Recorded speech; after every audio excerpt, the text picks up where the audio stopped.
Channel के लाइक कीजिए, subscribe कीजिए, शेयर कीजिए। भोलेनाथ के चरण में प्रणाम करती हूँ, मैया भवानी के चरण में प्रणाम करती हूँ, गणपति के चरण में प्रणाम करती हूँ, हम अपनी माता पिता के चरण में प्रणाम करती हूँ। मेरा प्रणाम स्वीकार हो प्रभु, मेरा प्रणाम स्वीकार हो। सभी देव देवी के चरण में प्रणाम करती हूँ, मेरा प्रणाम स्वीकार हो प्रभु, मेरा प्रणाम स्वीकार हो। भोला बोला हो कहिया अयबा हमारो तू टोला, भोला बोला हो कहिया अयबा हमारो तू टोला।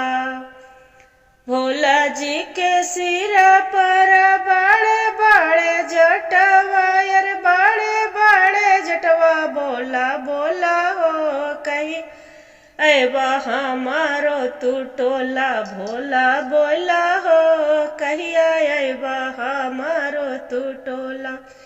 जटवाया भोला जी के बड़ी निकाला गई, अरे बड़ी निकाला गई, भोला बोला हो कहिया अयबा हमारो तू टोला, भोला बोला हो कहिया अयबा हमारो तू टोला। भोला जी के सिरा जटवा से बाहे गंगा मई के धारा, वायर बाहे गंगा धरवा, भोला बोला हो कहिया अयबा हमारो तू टोला, भोला बोला हो कहिया अयबा हमारो तू टोला। शिवा गुरु के गलावा में नागवा के मलवा, भोला बोला हो कहिया अयबा हमारो तू टोला।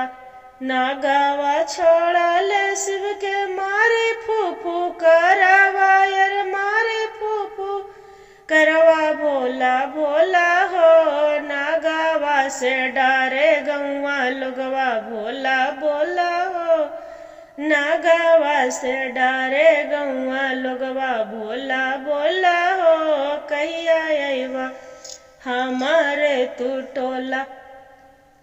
भोला जी के बदाना में राखिया भाभूतिया, यार राखी या भाभूतिया, भोला बोला हो भोले लगलन जोगिया के रूपवा, भोला बोला हो भोला धैलन जोगिया के रूपवा, भोला बोला हो कहिया अयबा हमारो तू टोला, भोला बोला हो।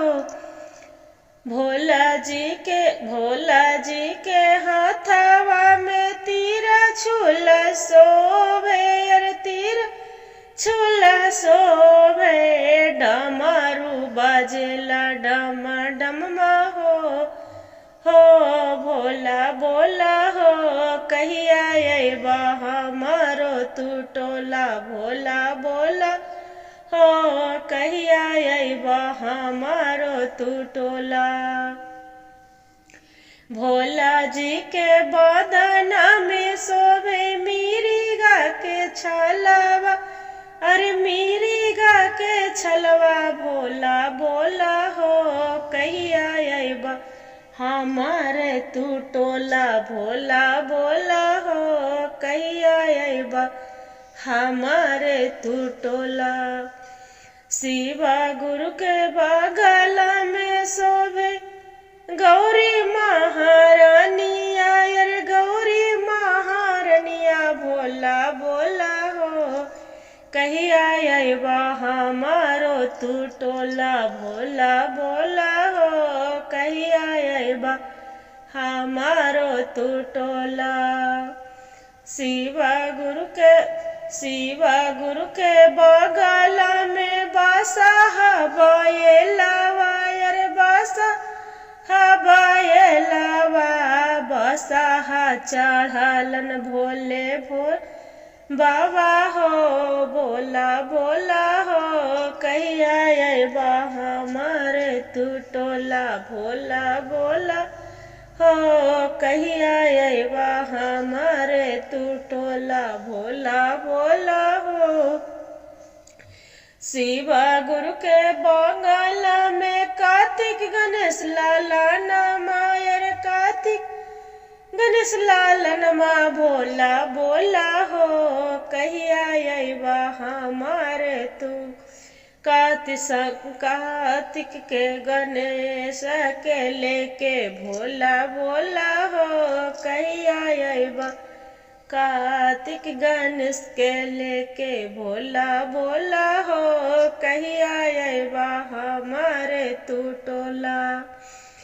अरे भोला जी के पैरा सोभे चंदन के खड़ा हुआ अरे चंदन के खड़ा हुआ भोला बोला हो कहिया अइबा हमारे तू टोला भोला बोला हो कहिया अइबा हमारे तू टोला।